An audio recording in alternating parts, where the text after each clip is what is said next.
It's a good morning to you. Welcome to Asake Online. My name is Zenzele Ndebele, and this is the Breakfast Club.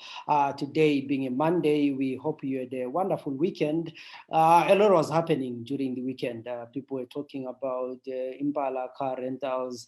Some were talking about Masocha Ndovu. Others were talking about the Ferret team. Others were talking about COVID. So it was quite a busy weekend. But what was interesting about this weekend is that the 30th of August every year, we celebrate the International Day of Victims of Enforced Disappearances. The issue of enforced disappearances is not new, and it's not only particular in Zimbabwe. It is a frequently used strategy to spread terror within society. And according to United Nations, they are saying that this phenomenon is used globally. It is a problem. It's not restricted to the region or to any particular country, but largely it is a product of military dictatorship. Enforced disappearances can nowadays be perpetrated in complex situations of internal conflict, especially as means of political repression of opponents.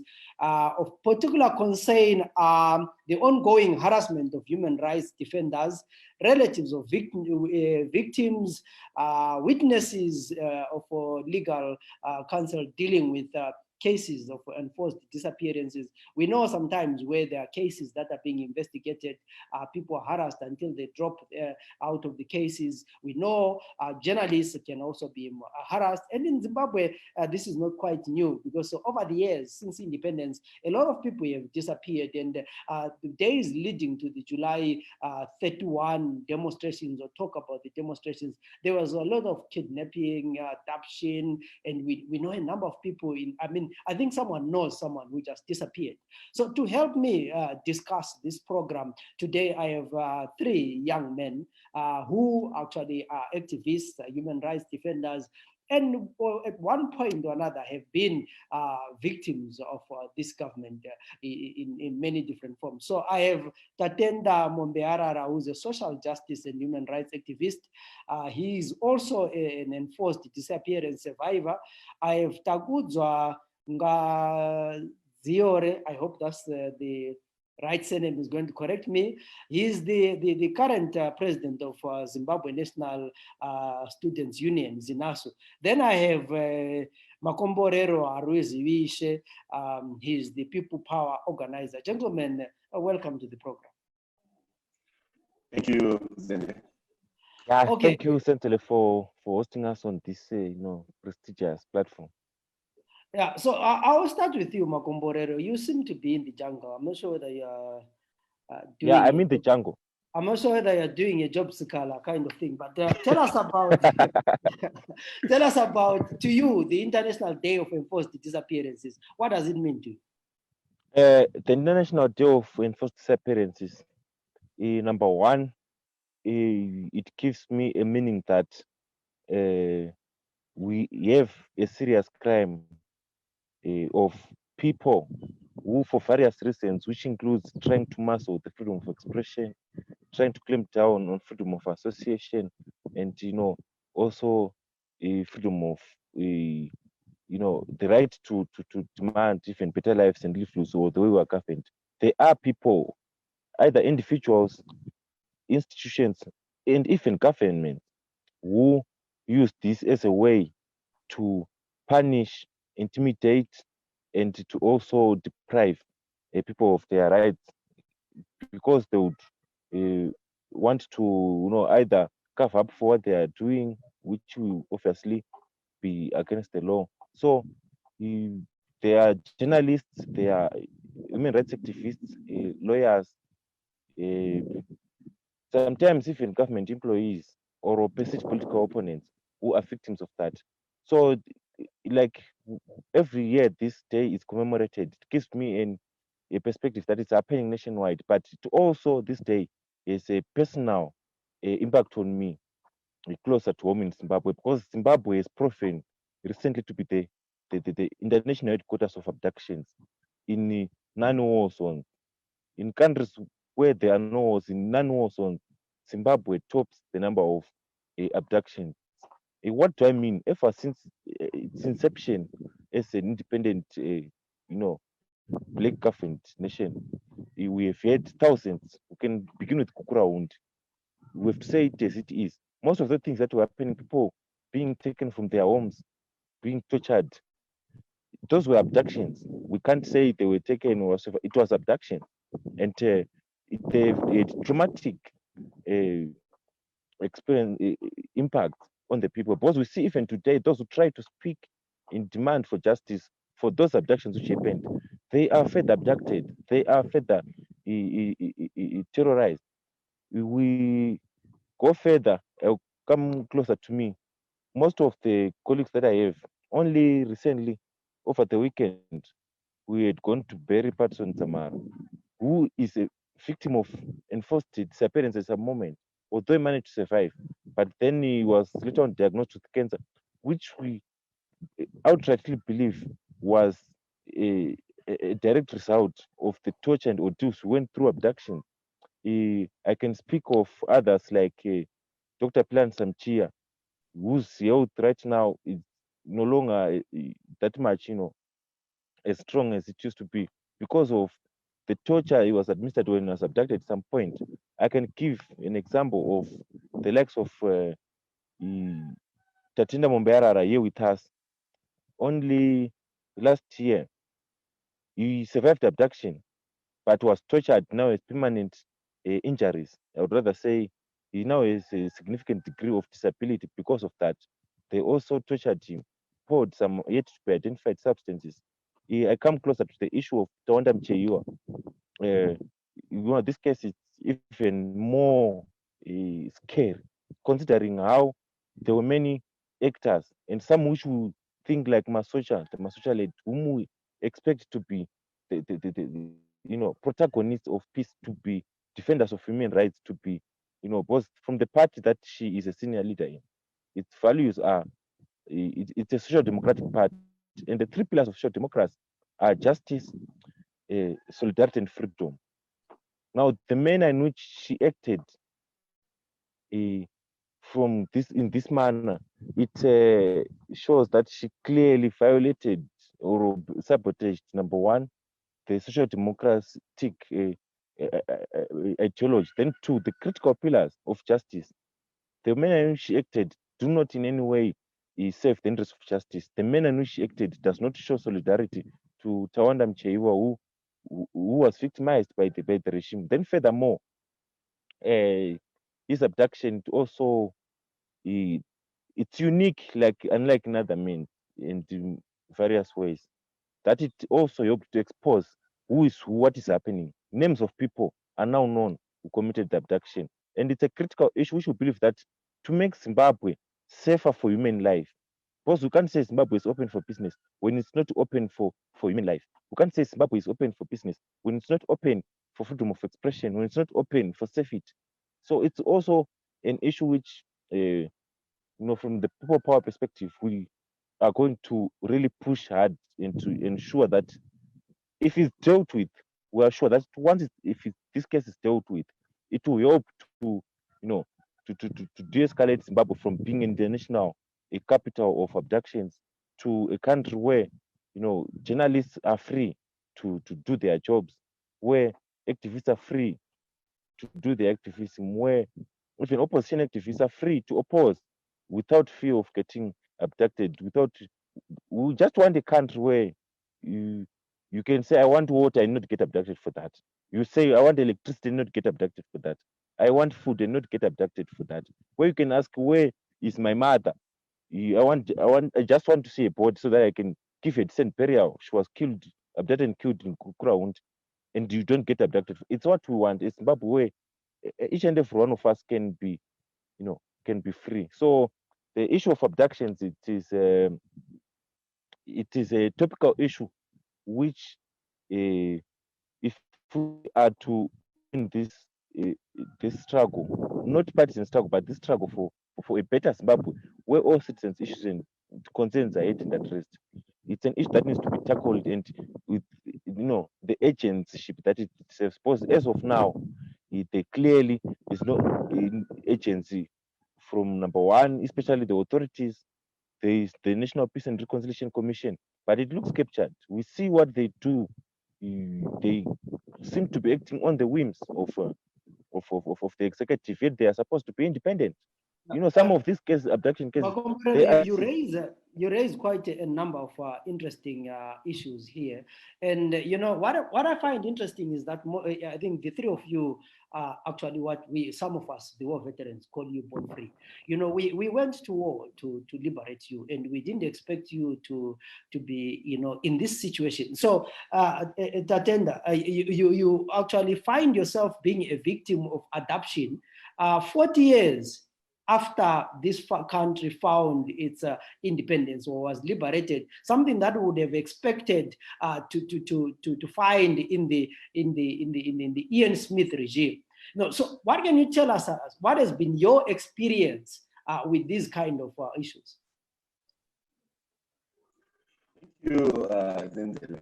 You know, when Makombolelo was speaking, I was praying it will come a time when I will be ready to engage in such issues without getting emotional, without, you know, some of the worst nightmares being triggered into life again. I would want to spare a moment for Person Zamara, who was a close colleague of mine, and as Makombolelo has put it, a young man who suffered the brutalities such as abduction, which some believe might have led to the said passing on. 2 days ago, I was on a platform like this with Professor Sachkonye. He gave a very insightful and clear historical background of abductions and political kidnappings, dating back to Rhodesia, coming to post-independence Zimbabwe, and sadly, to date. So it is very worrying that in as much as our constitution speaks to issues of freedom, speaks to issues of the sanctity of human life, the reality on the ground is totally different. We are having this discussion in a context where people who have reported abductions are being prosecuted before the courts for saying so, are being persecuted in one way or another. So it's not an easy situation, even to be speaking out like this. But well, what can be done? The story needs to be told. So from a personal point of view, it's very sad because usually where such excesses are done, you know, the state would feel very compromised, like people who want to overthrow it. But Makombolelo gave clear examples here. Somebody is asking, where is the water which I'm entitled by the Constitution to be available to me? You get kidnapped. Where is the SADA which I'm entitled to? Where are the freedoms? Where are the opportunities for young people? Then people get victimized. So 40 years down the line, when we achieved political independence, for people like myself who are lucky to have survived abductions, it's a nightmare, it's a horror, it's a period of uncertainty because you don't know when, you know, it will happen again. You sleep with one eye open. So just briefly, I would want to say 40 years down the line, Zimbabwe is so scary. It's so scary for ordinary citizens. It's so scary for opposition activists. It's so scary for social justice activists because there is no security of persons. Whenever you feel you want to speak out, you are not guaranteed, you know, freedom after speech. Your own personal security is not guaranteed. So fear is what defines post-independence Zimbabwe 40 years down the line. Yeah, you actually echo the sentiments of the bishop's pastoral letter that got them in trouble, where they were actually talking that fear is the order of the day for so many people. In this panel, we have the comrade who is the president of ZINASO. He actually represents, is the voice of students.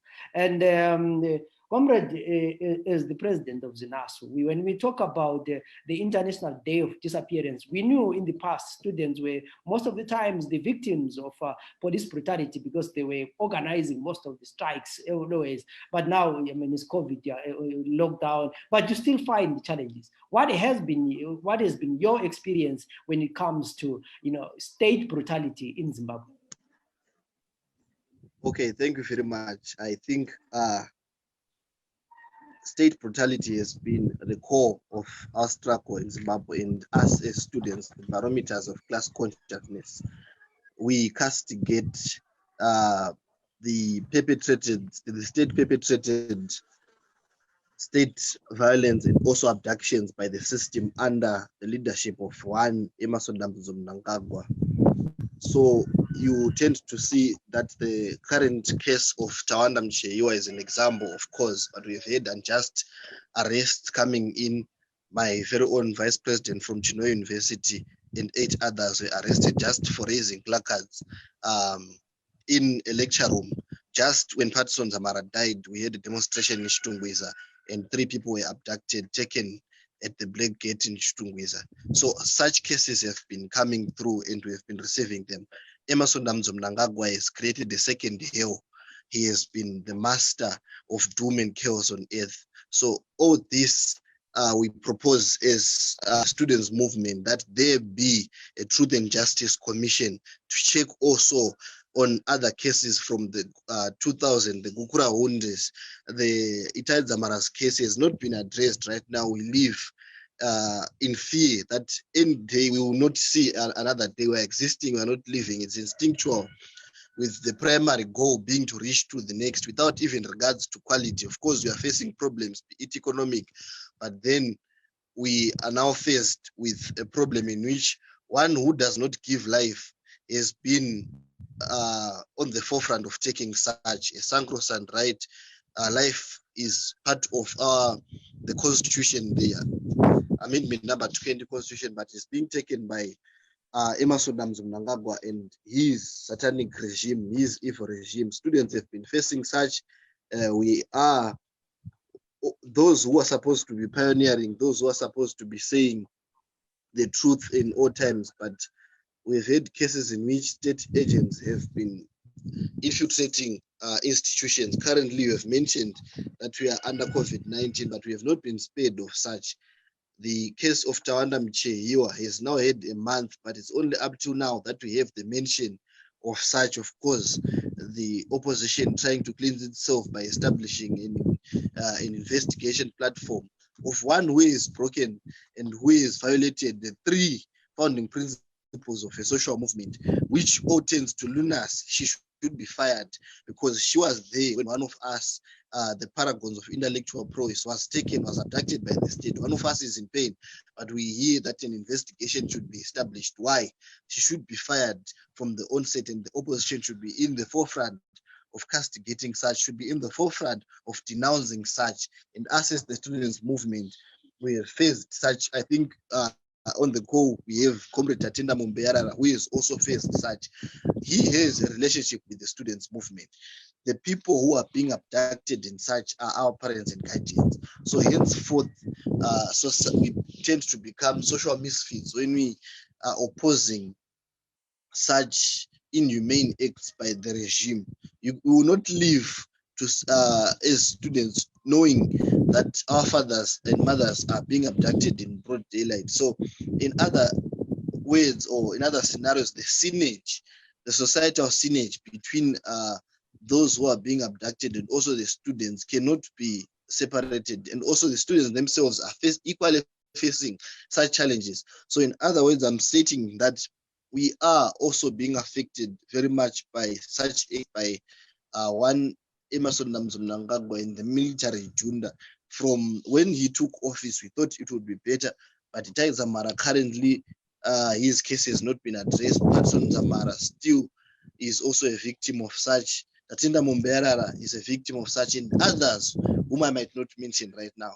So we as the students movement are on the forefront of castigating such acts, barbaric acts by one Emerson Mnangagwa to say we need a safer Zimbabwe, we need a Zimbabwe in which people can air their views according to the constitution, we need a Zimbabwe in which people can say what they want and be safe in the end. State security should be at the core. Security sector reform is highly needed.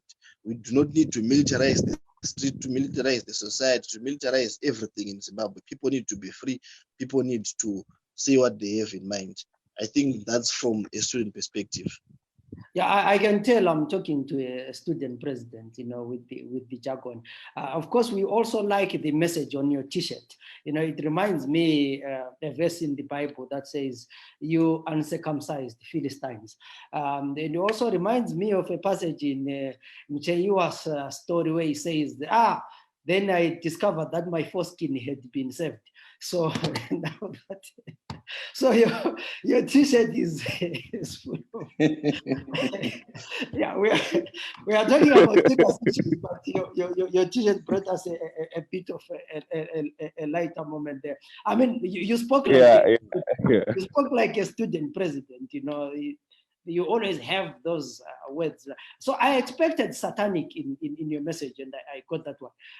And yeah, so Magomborero, I mean, Taguza raises a number of issues when he talks about, that as students, basically it is the students who will always point out to the government that you are doing this, you are not doing this, and yet you become victims of that. And over the years, I mean, students have always suffered the brutality of this government. Worse now, more so when you're talking about students under lockdown. Well, they're suffering because they're at home. There's nothing that they can do. The economy is not doing that. They cannot go to school. And yet I've heard a lot of people on social media saying, where are the youths of today? What are they doing? Why are they not challenging the system? So what can be done? I mean, as youths, you are here. What do you think is the solution to the problem that Zimbabwe is facing? There's no replacement for action, and there's no replacement for mobilization. There's no replacement for educating us the youth that we must educate our own, that there will be no savior who come, there will be no superstar or X-Men or Batman who will come and save us. But we have to take it upon ourselves, to fight for this Zimbabwe one. Because check the names of the people who are abducted, who are getting imprisoned. They are young people. Young people, Tona Mchewa, young people, Joanna Mamombe, Cecilia, young people, Netsai Maroa, young people. So the trend, or what we have to view this as young people, is that this is a declaration of war. Abductions are a weapon of mass destruction against our generation. So we have to rise up to the occasion. And the point or the signal, I think the recent abduction of even all other abductions which have happened before, there were signals, and the most recent signal is that of Tawanda Mcheiwa. We now know, and the way to act, you don't have to go to Mozambique or Tanzania to get military training in order to confront this, these abductions. We now know they are now identified the people who aided and abetted these abductions. Number one, Imbalaka, they are in this for profit. They are benefiting from the government because they get the profit, and they are abetting abductions because they know they are getting paid by the government that is oppressing us. So it's time also, the first point of action we need to do is to identify such businesses, which Ka Imbala is business number one, which we have identified, which is perpetuating and abetting and aiding abductions and serious atrocities and gross human rights. We need to make sure that we start boycotting. Boycotting may be an understatement for an unemployed youth like me. Supposed to say, I've never hired a car from Imbala Car Iron Services. So instead of just boycotting, we may lack that capacity. We need to sabotage, actively sabotage that business. We need to decampaign it. We need to tell even the national community that if you come, when tourists come into Zimbabwe and want to go to Victoria Falls, want to go to the eastern islands for tourism purposes, if they hire cars from Impala or the service of Impala, They are sponsoring terrorism. They are sponsoring enforced disappearances. They are aiding gross human rights abuses, and it must be known. And the people who have yet been identified as part of the ferret team, we are still compiling the list, as people power. We are going to set bound on their heads. Because if the government is not arresting them, then we have every right to citizen arrest. It's a legal thing. Something that we need to do to show. Because we need to set an example. Because this is one of the cases where we have with certainty, we have faces of people who are abducting people who are aiding abductions.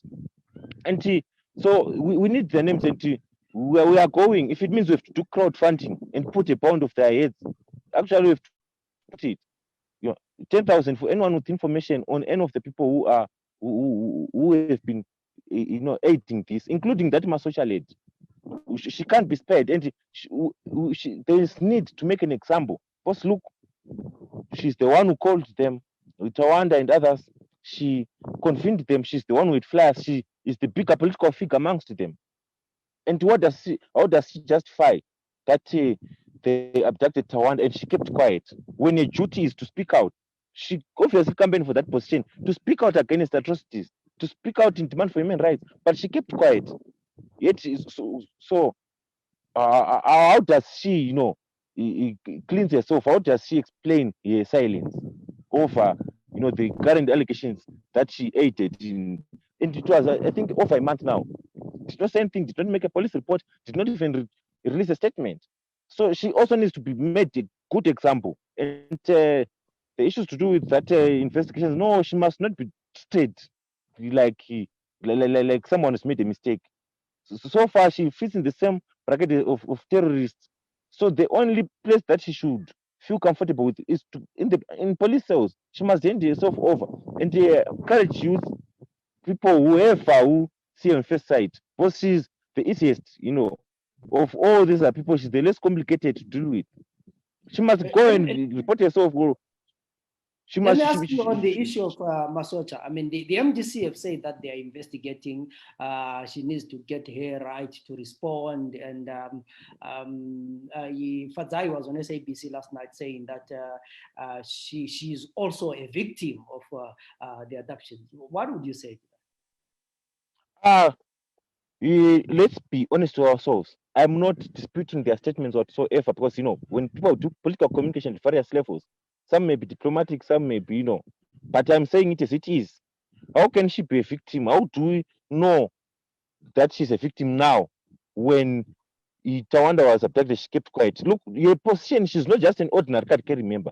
She's one of the supremos in the province, a whole provincial women chair led. You get abducted, you get injured. We don't hear about it in the press. Did you hear about it back then, Zenzele? Go on. Yeah, we don't hear.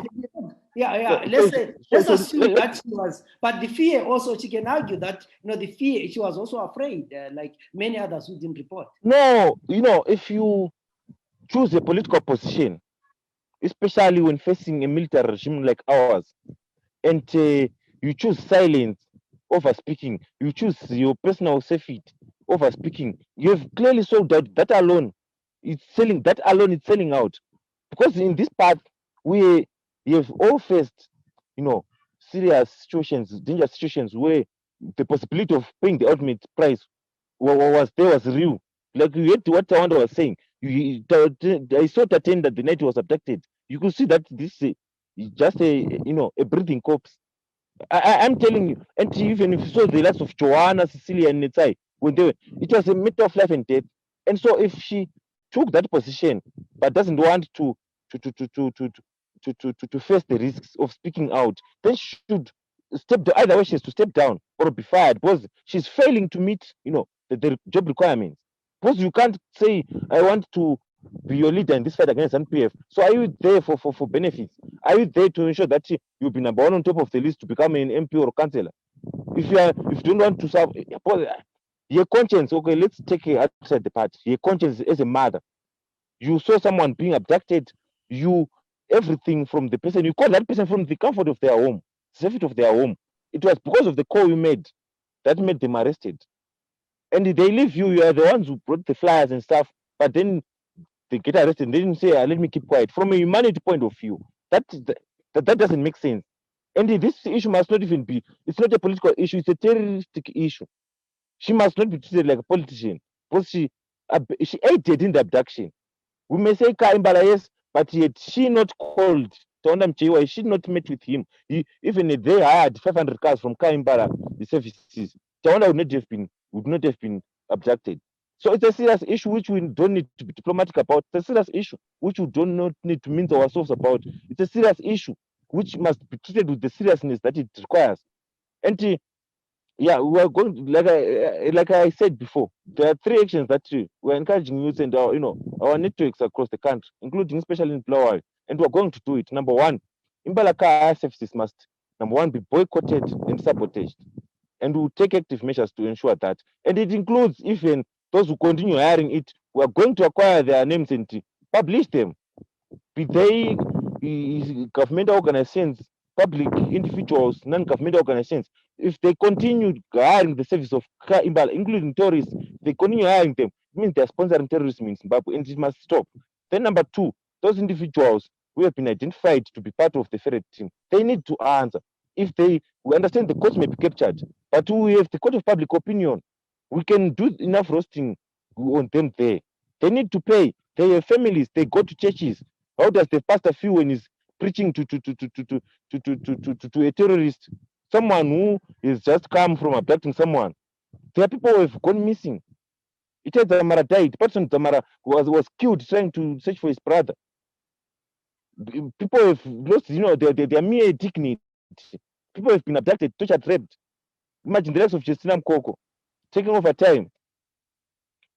And it's an issue which maybe most people may not understand if they say such diplomatic statements that yeah, she's also a victim, she needs to blah blah blah blah. People don't understand, they've never interacted or they've never had it close to home. When people speak of these atrocities, you see when the abduction visits them, to those who are close to them, or when they get victimized by the regime, it's when they will understand. But as long as they have never been affected at personal level, they will use that final language that we're going to do this. It's not a political matter. It's a terrorist matter. It's a matter of terrorism, and it must be treated as such. And the Imbalaka Higher Services, it must actually also be sanctioned by the national community. It's clearly You aiding and actually abetting terrorism. you raise a number of important issues there, and we have lost Takudza. If I hope he will be able to connect, because I wanted to talk to him about the students in terms of online learning and all those kind of things. But before we do that, I want to talk to Tatenda and ask him, Tatenda, you have been a victim yourself. What do you think? What kind of culture do you think should be put in place to make sure that these issues of adoptions don't keep on happening? It's a difficult question, Zenzele, to ask. First of all, there is a worrying lack of seriousness by the authorities to investigate, to follow up on reports of enforced disappearances and abductions. I'll give a case in point of my own case. Up to now, I have not seen a docket for my case. Up to now, people who witnessed the abduction have not been interviewed. Up to now, the site where I was dumped has not been visited. So there is this lackadaisical approach. No wonder why you have, incensed young people then associating the state with this heinous act. So if the state would want to clear its hands, it should take seriousness in terms of following up when reports of such atrocities are made. Then secondly, there is the issue of the media, responsible reporting.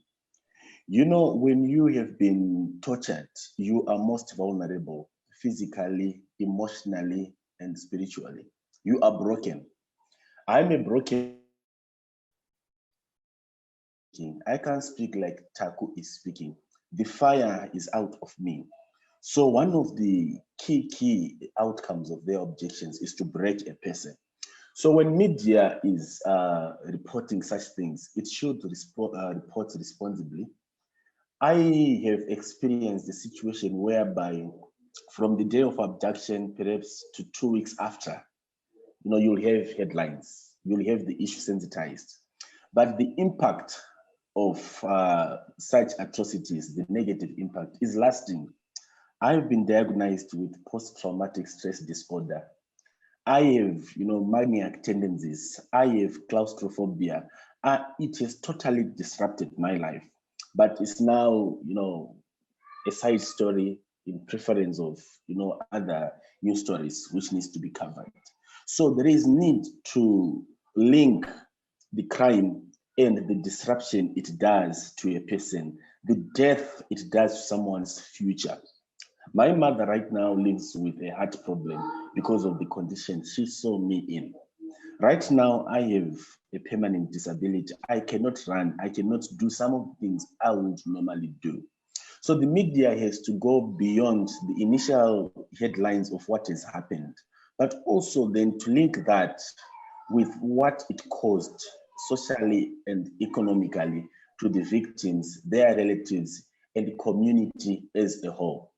Right now, I live in a situation where there is a water crisis, but no one is brave enough to say what needs to be done. Because the moment you start talking to A, B, C, D, you now have, this fear of who will come after me to say, what were you doing? Who will come and knock at my door? So like the late Sobo said, people are petrified. People barricade their doors at night. People don't sleep well because there is this fear of the unknown. Then I would also want them to talk of support structures. Firstly, I would want to applaud the international community. It has remained, very, very, very strong in support of victims of abduction and torture, especially the United States of America. Interestingly, Zenzele, certain narratives would want you to label such people as enemies, but they are the ones who would come and give you a hand when you are down. They are the ones who would ensure that you get the therapy you need. No one from China, for example, came to visit me at the hospital. No one from China, for example, wrote a statement condemning what happened to me. So it's really funny. You then want someone, you see someone shoving down your throat narratives of saying you are puppets of the West is useless regarding human rights.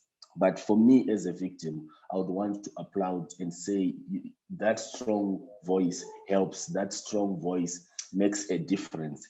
And more needs to be done to ensure that Zimbabwe, as a member of the international community, adheres to internationally acceptable standards of ensuring human safety, of ensuring the safety of its own citizens, and of ensuring that freedom of expression and freedom of association are not met with barbaric and primitive force. When your ideas have force, you don't need force to enforce those ideas. So if these people who are sponsoring these abductions would want to bring their ideas and their ideas have force, there is no need to come with a mask and a rifle and torture someone. Let your ideas do the speaking. The moment you use force, it simply means your ideas do not have force. It simply means you have not endeared yourself with the citizens.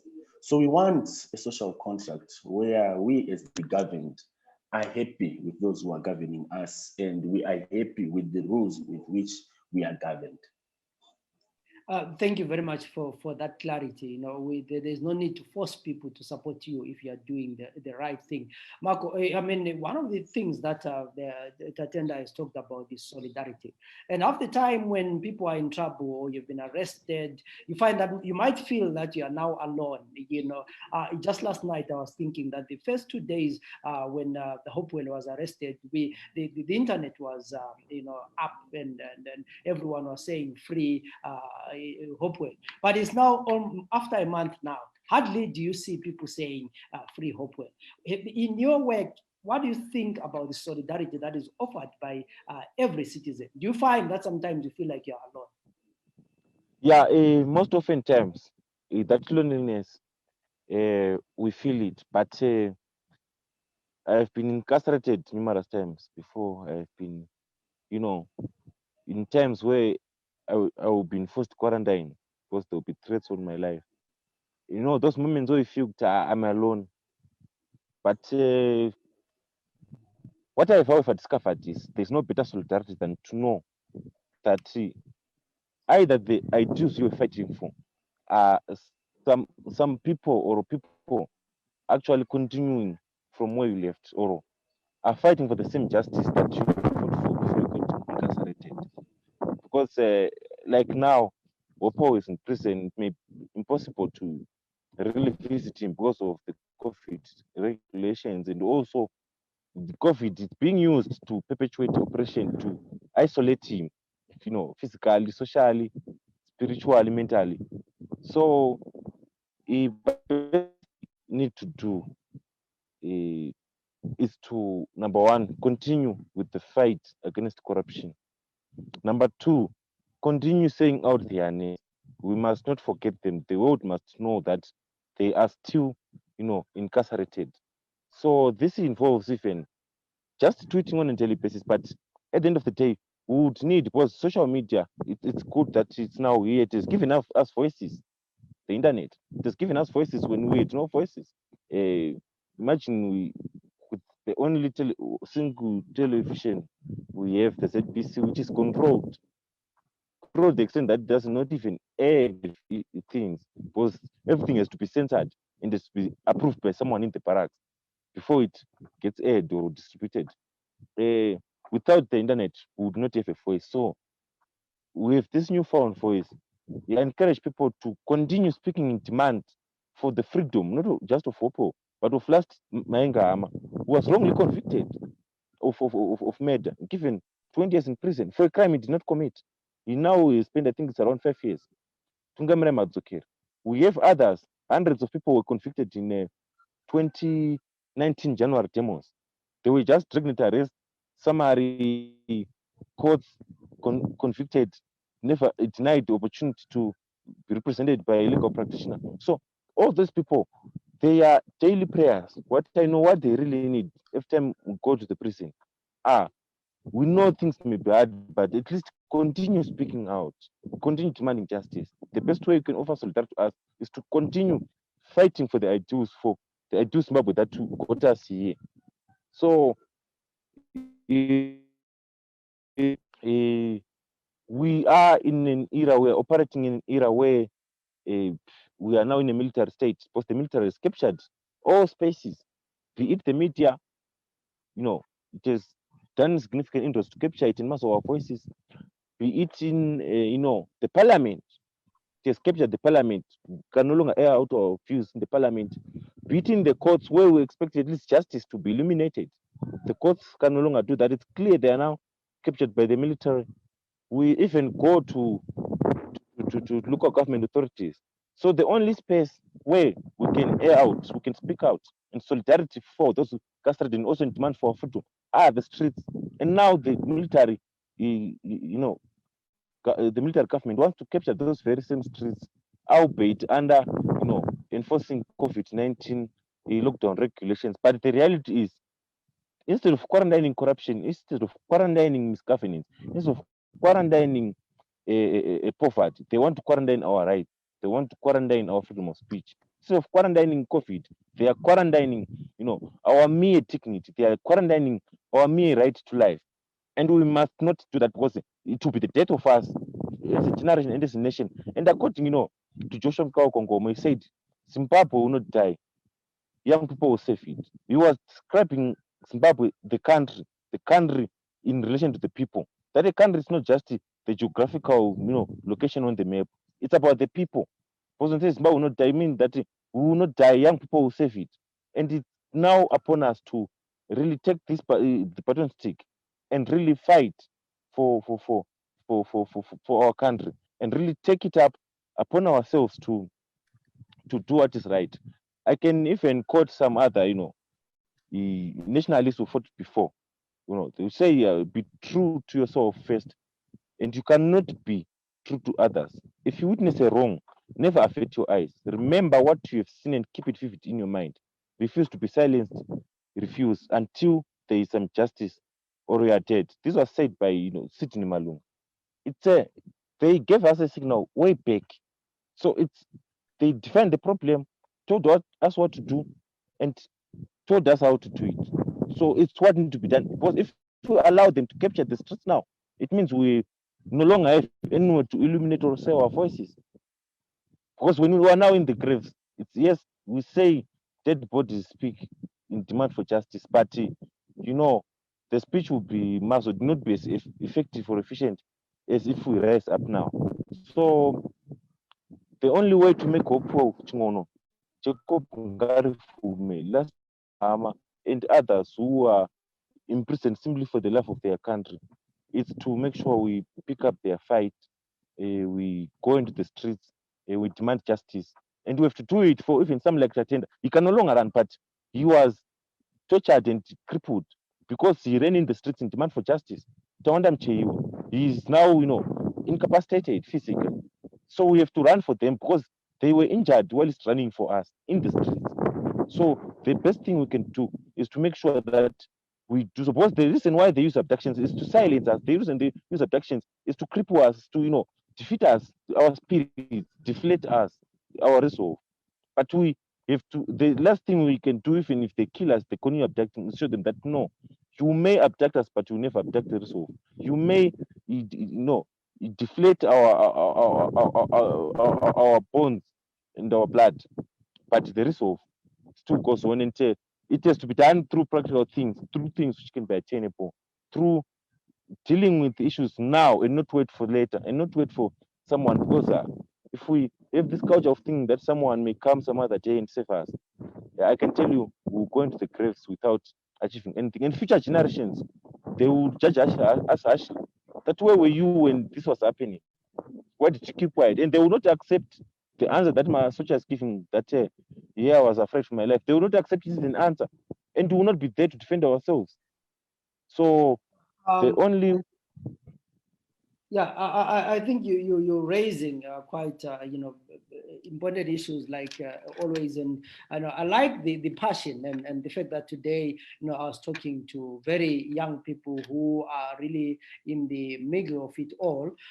Because of time, we have to, I think, stop it here. But I want to thank you, the three gentlemen that I was talking to today. And the background behind this program is that we were celebrating the International Day of Victims of Enforced Disappearance, which is celebrated every year on the 30th of August. And over the years, we have seen that there are a lot of people who disappear, who are killed, adopted, and this has been the culture in the Zimbabwean space. So today I was talking to Tatenda Mombearara, who's a social justice and human rights activist. He's also a victim of enforced disappearance, and he told us about the challenges that is going through and the life after adoption, which is many times the people don't really talk about the effects of torture. We also had Takuza, who's the Zimbabwe National Students Union President, Zinaso, and with Makomborero Ruiz-Riche, the organizer for People Power. And I hope that over the next coming weeks, we'll be talking about these issues, because it looks like the issue of adoptions is actually going ahead, and there seems to be not any difference, or in fact, there's been an increase in the adoptions between, after 2017. We used to know that Mugabe's government will adopt you, but what is strange is that in the last 2 years, I think we have over 50 cases of adoptions that have been reported, and this is quite sad for a country that is at peace, that is not at war with anyone, in a period where these are happening after the elections. So one wonders what will happen as we go towards 2023, and we are likely to see more people adopted, more people being killed, more people being injured, and this is the sad state of affairs. This was the Breakfast Club. My name is Zenzele Ndebele, and I would like to thank the gentleman that I was talking to, and I hope that we have learned a lot and will continue to have this discussion online. Thank you very much. Someone says, I think Tatenda has closing remarks that he wants to say. You can go ahead, Tatenda. Thank you, Zenzele. I think for me, it will not be enough to have been given an opportunity to share my experience without thanking, some people and institutions which stood with me and others, not limited to, the Citizen Manifesto, not limited to Heal Zimbabwe and Rashid Maia, not limited to people like Dewa Mavinga, Zimbabwe Lawyers for Human Rights, Doctors for Human Rights, Catholic Services Unit, Tree of Life, People's Assembly, Makumborero Aruzeviche, who was actually with me from day one until I could actually walk. And a lot of people I have not mentioned that because of time. Such acknowledgement is key, that what they've done and what they continue to do. It's not only activists who are known who suffer these things. There are a lot of unreported cases. So thank you, Zenzele, and your program for speaking out, because it will also help some of those unknown issues to be brought to the fore.